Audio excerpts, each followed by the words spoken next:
Armand Beer in the year 1904. And biospeleology historically has begun since the time humans have been using caves as shelters, where you can see inscriptions in cave walls where we have drawn cave crickets or other animals that use caves. But biospeleology formally and professionally began in the mid 19th century. And after Rakovita and Jenner started their species descriptions, the modern biospeleology began. The first attempt for describing or nomenclature of any cave species was done by Mr. J.C. Shore, followed by Shiner and Rakovita, who then went on to classify and categorize cave animals. So you all must think that cave environment is very extreme for any animal, right? So let us see what kind of environment is present in caves. So caves have little variation in temperature and humidity owing to the fact that they are so isolated from the surface environment. There is an obvious absence of light, areas where sunlight does not reach the cave. It is an oligotrophic environment. Oligotrophic means that there is a scarcity of energy resources. Caves are known to support a large number of specialized subterranean animals, which live in smaller microhabitats, which are found inside a cave due to presence of light, temperature, and relative humidity changes. So we know that cave environments are supposed to be extreme, but actually cave environments are very stable environments, in the sense that a lot of physical parameters such as temperature, humidity, these things do not vary greatly inside a cave, which is why many caves are used as subterranean laboratories, wherein people have established labs inside a cave where experiments on Cavernicoles or other science fields are also done. Earlier, it was just to check what kind of animals, how do they breed inside caves, and general biology of cave animals. But today, at present, many deep underground laboratories have been started where other sciences such as astroparticle physics, other forms of physics, astrobiology, testing of equipment to be sent for space exploration, those kind of experiments are also conducted in deep underground laboratories.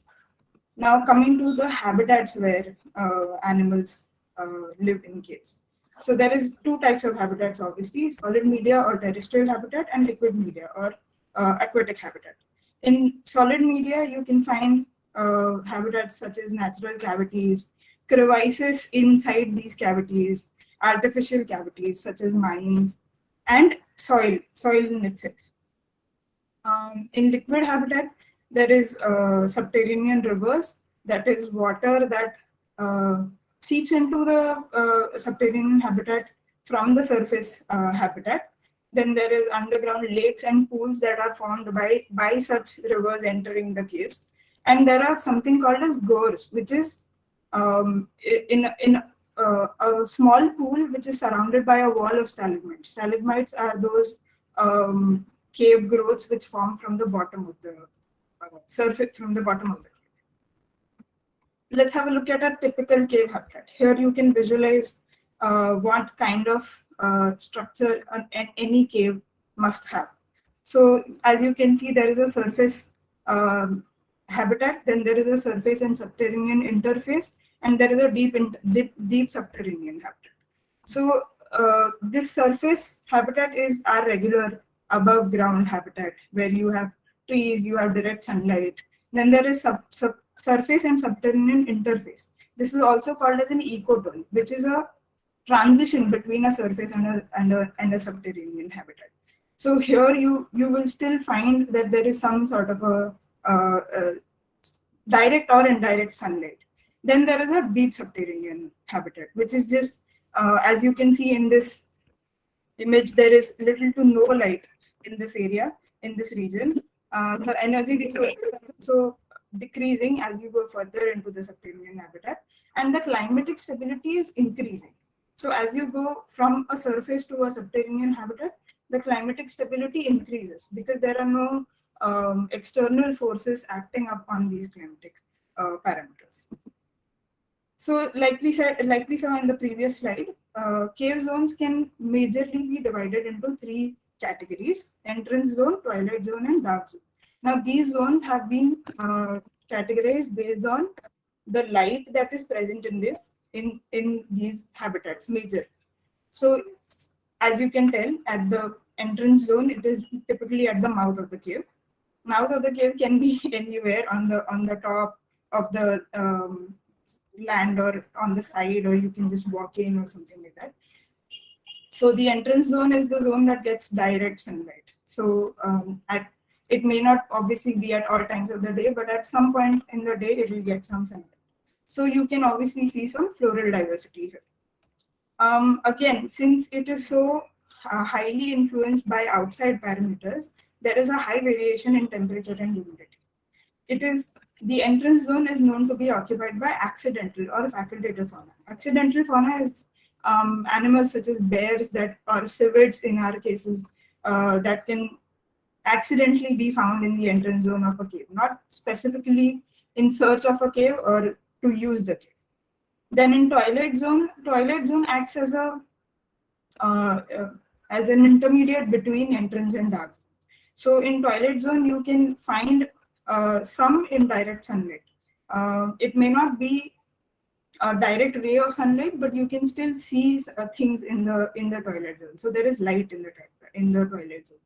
But this light is not enough to sustain any floral life or for plants to produce any photosynthesis. So you will not find any floral life here.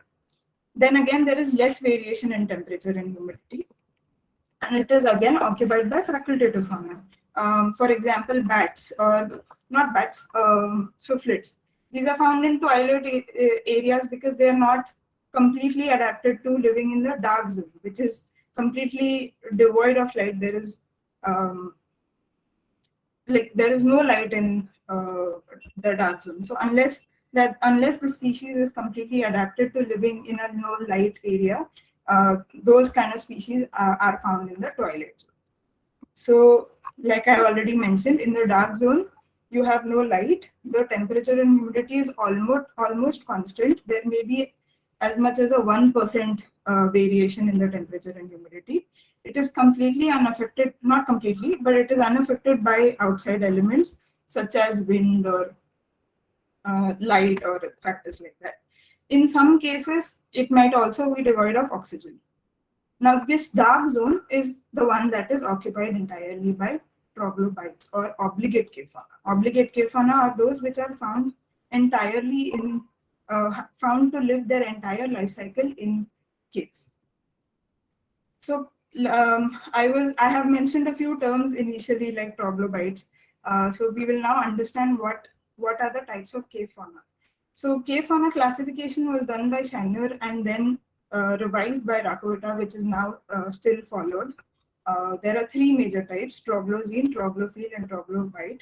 These are based on the ecological needs of the species and also the evolutionary processes that have caused these animals to be a part of the cave dwell. So troglozines are basically epigean species, epigean meaning surface species, which accidentally or habitually use the entrance zone or the twilight zone of a cave. They are completely unable to survive in the hypogean environment. By survival, I mean spending their entire life cycle inside a cave, meaning feeding, breeding, and one animal basically spending its whole life inside a cave. Troglozines are incapable of doing that. Examples are classic examples are bears or lions also, for example, civets who will only come inside a cave just to take shelter or hide from a predator or something like that. There are smaller examples also, like certain invertebrates will also use caves in a troglozine capacity. Then there are troglophiles. Again, troglophiles are intermediate species between troglozine and troglobites. Troglophiles can partially depend on cave environment. For example, bats will use cave environments or need cave environments for roosting, but they may not be able to feed inside caves. So for that, they have to again depend on the epigean surface or epigean environment. So bats are the best example of troglophiles. Then again, there are examples like swiftlet, which use caves for breeding, but for feeding, they have to come out of the caves again. Then there are also some troglophiles, which are called as eutroglophiles technically. These are species that are in the evolutionary line of events. They will possibly turn into troglobites. So they are evolutionary in the process of adapting to a 100% cave life. Then there is finally the troglobites, which are actually obligate cave fauna. They are 100% hypogean species. They fail to survive in the epigean environment, and then some of these troglobites may show troglomorphism, which is adaptations to subterranean environment. The aquatic forms of stygobites are called of troglobites are called as stygobites. Sorry.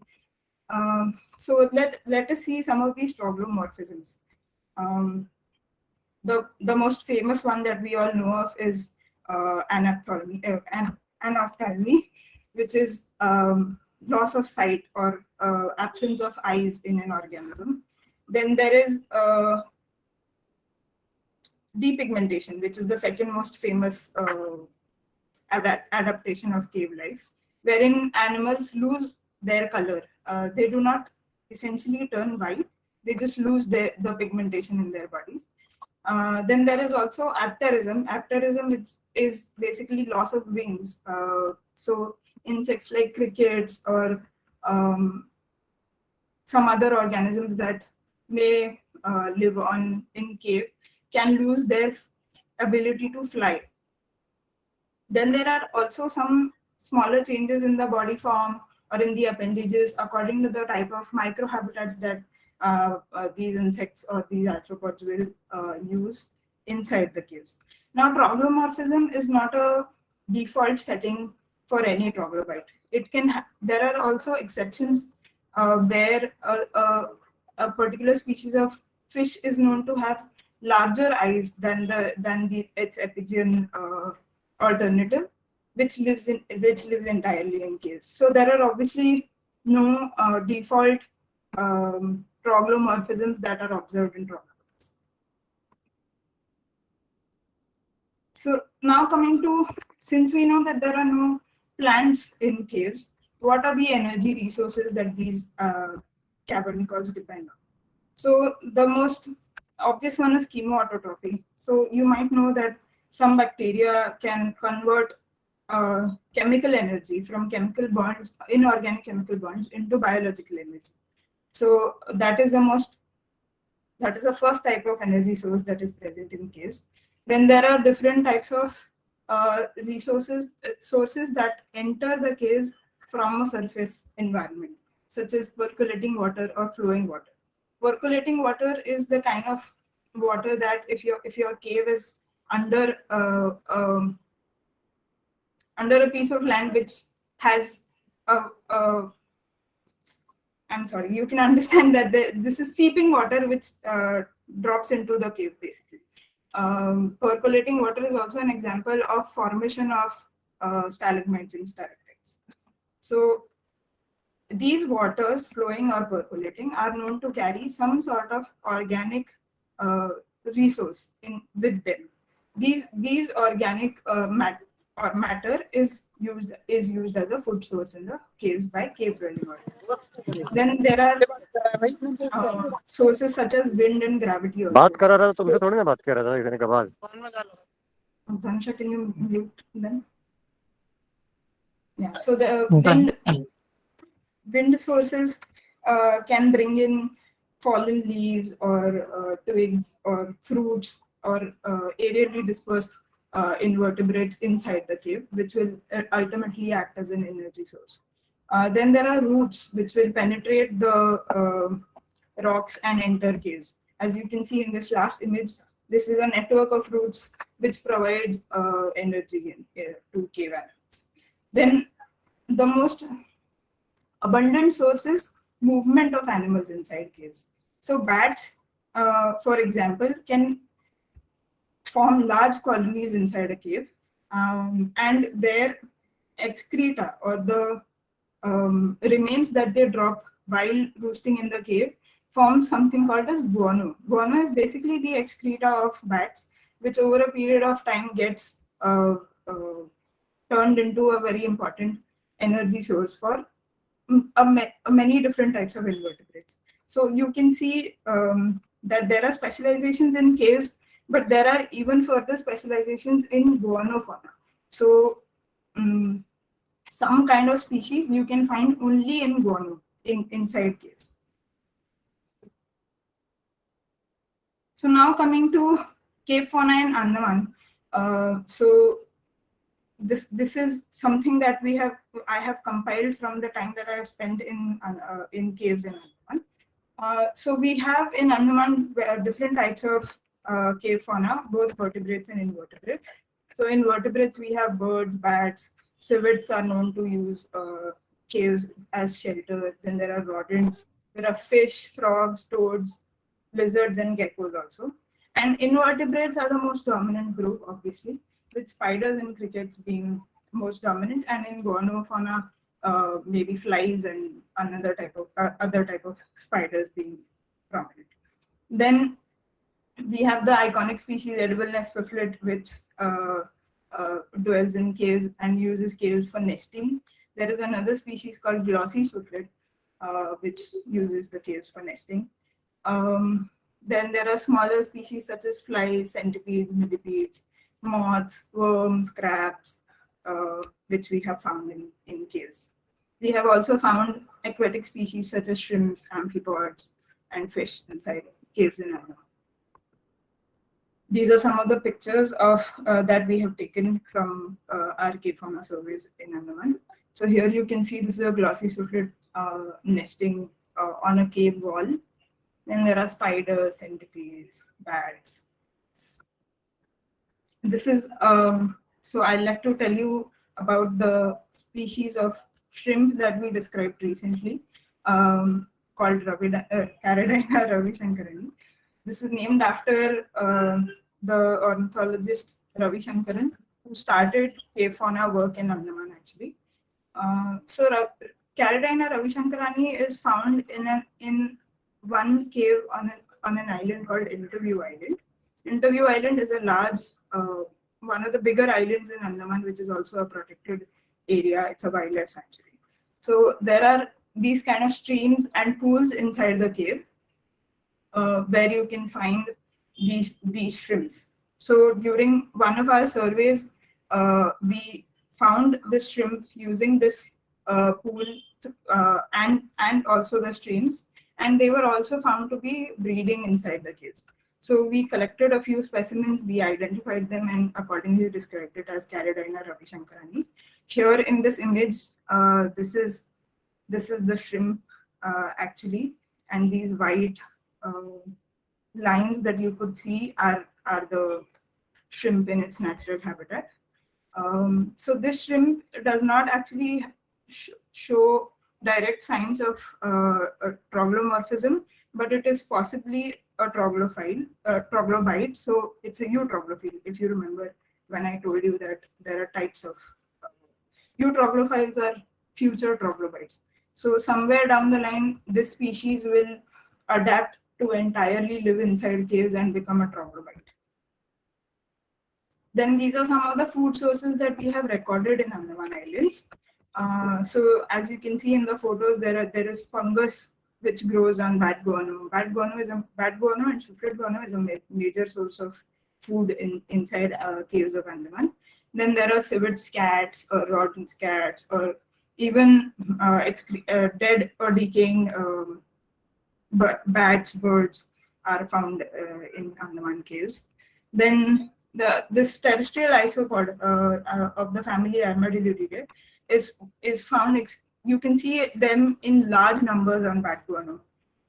Then there are bagworms that feed in large numbers in Batguano. You can't see them anywhere else but in Batguano. Then there are a lot of spiders. There's a lot of crickets that you will find on cave walls using different kind of microhabitats inside the caves.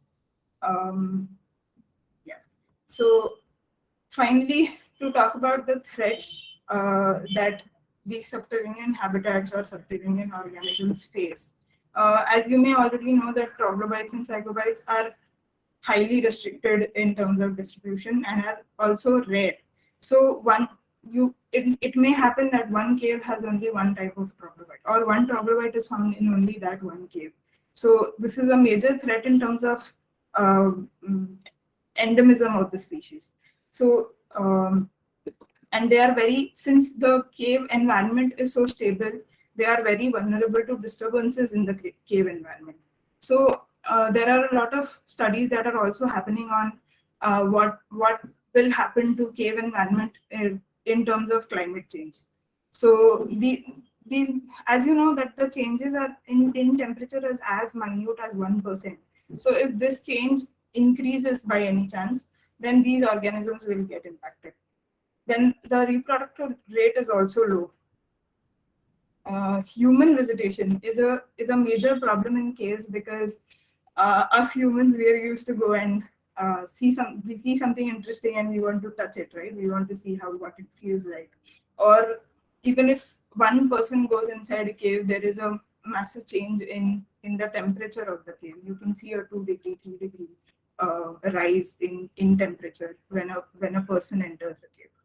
So cave tourism, while an interesting concept, should be done in a regulated manner and should not be allowed in any cave that you can see.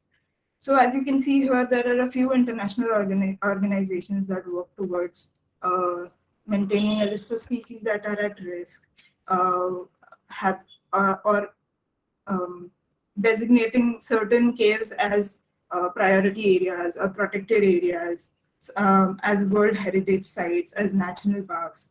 So this kind of work is happening throughout the world, but caves are still a little misunderstood, less understood, and less explored. So we need to do that. And lastly, as Dhanusha already mentioned, the first international cave animal of the year was declared by the UIS. It is the cave beetles. Beetles in general in the world are the most diverse animals on the planet. Okay, and the first cave insect that was described by Schmidt was a beetle. It was called the slender neck beetle.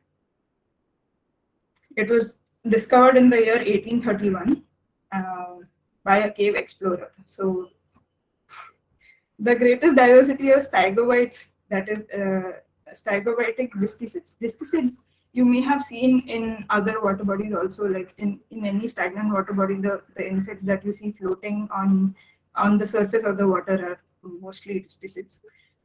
So these cave beetles are known from have the greatest diversity in stygobitic fauna, that is water, aquatic, subterranean species. You all can check out the International Year of Cave and Karst website if you want any more information, or you also have Speleological Association's website for any more information. And that is the end of my talk. I will take questions now. Thank you so much.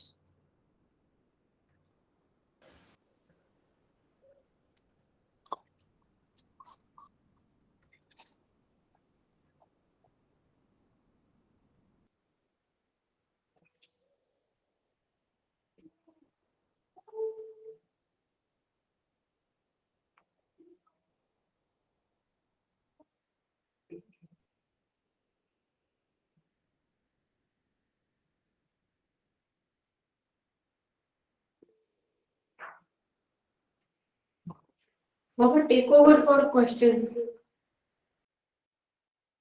एक minute या I think Rajesh Hedao. I'm sorry, I don't know how to pronounce the name. You can ask your Right, right. question. It is right. I was just interested to know what is the typical lifespan of these tiny animals that Amruta was explaining. So, who live deep inside. Are you able to hear me? Yes, yes, yes. Yes, You are yes. audible. Yeah. So I just want to know Yeah. what is the typical lifespan of such animals? Okay, so yeah, we all know that each species has a different life cycle, so you can't generalize for vertebrates as well as invertebrates what the life cycle could be. But me personally, I have not worked on a project like this, so I can't even give you an approximation of the number of years that either an invertebrate or a vertebrate may be using the caves for. Shri sir, if you have anything to add. See, basically, it is generally understood that it might have similar, these invertebrates in caves might have similar lifespan what their contemporary species show above surface. But then, yeah, it's not really known. It is not yet explored Okay, for okay. many species. Okay, That we okay. need to look into that. Yeah. No, understood. So I was just wondering if it is as diverse as the terrestrial animals, like from few years to like turtles who live for 150 or 200 years. So what could be the range? Yeah, definitely it varies species to species, taxa to taxa, because there are some bats which may live for years. Then there may be some invertebrates which will live for a single year. So that has to be explored, not yet really explored in that sense. Okay, okay. Thanks, thanks.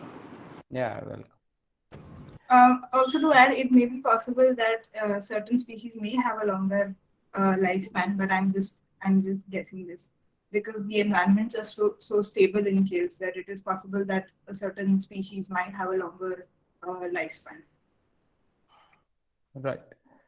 So Sujay Pai has a question. What are some of the TB places in India where we can observe subterranean species? Mruta? So there are a lot of caves in India, subterranean habitats in India, where you can see animals using caves, but I'm not sure you can actually go and see subterranean species or troglobites because these regions are very deep inside a cave and not usually open for tourists. However, you can possibly try few caves in Meghalaya. There are some caves in Chhattisgarh also, which have a good amount of subterranean biodiversity, and of course, and also caves in Andaman.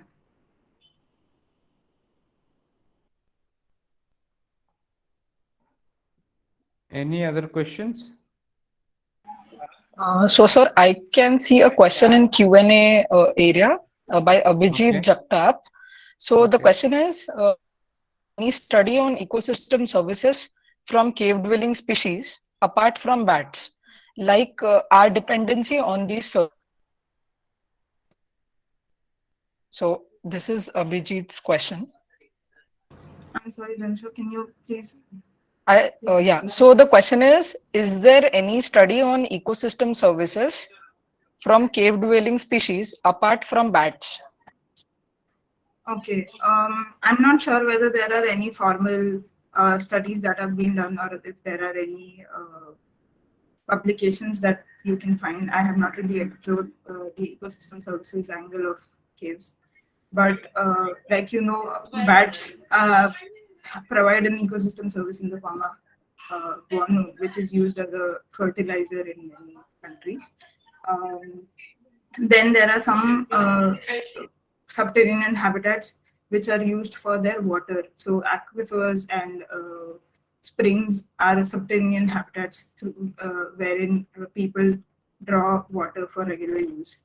Um, and Uh, I think that's it. and then, of course, edibleness reflect, which gives Oh yes, edibleness. yes.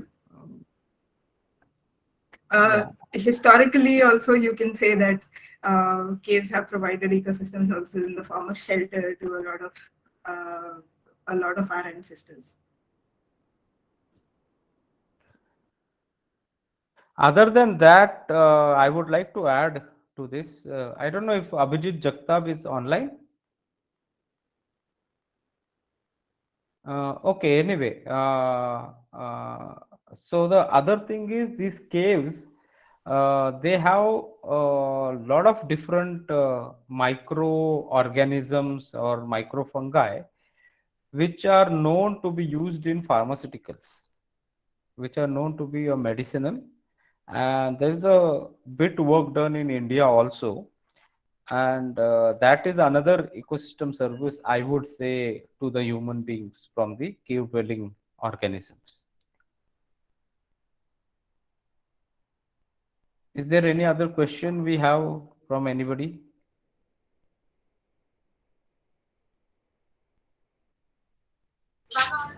Okay, so Abhijit is online.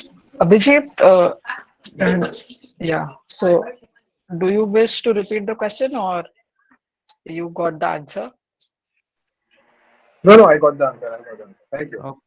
Okay. Anybody else? Any more questions?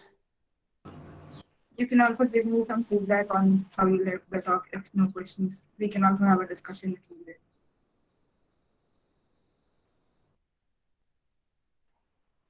So, if there are no more questions, then I would thank all the participants, and I would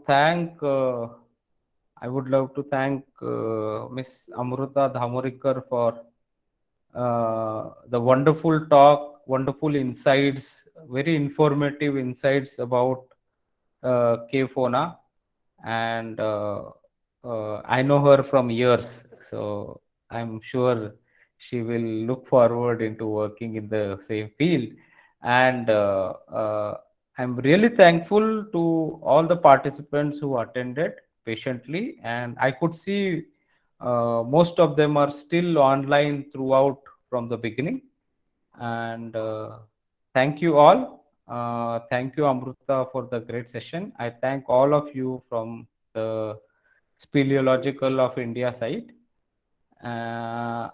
And definitely the organization, the association is going to continue its webinar session as Dhanusha has already informed that we are now global partners to celebrate International Year of Cave and Karst. So as part of the International Year, we are definitely going to continue celebrating the International Year of Cave and Karst, and also different environment related days throughout the year. With this, I thank all of you, and can we close the session now? So one thing to add, I'm just pasting the feedback form link in the chat box. So I request all the participants to give us their feedback. We would like to improve if we just went missing on anything. Yeah, thanks.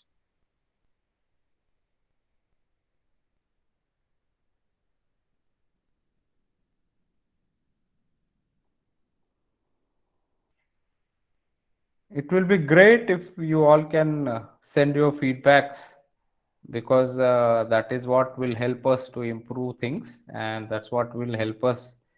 It will actually encourage us to do more and more activities related.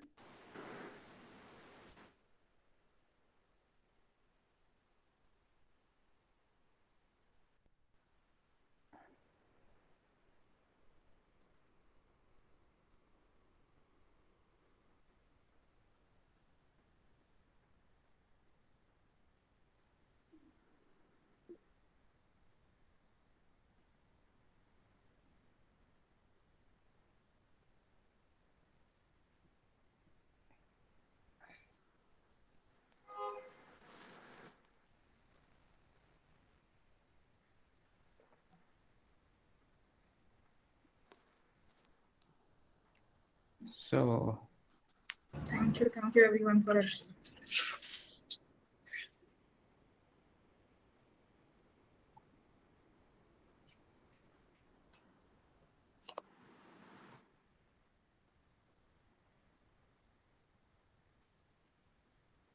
we can end the meeting now.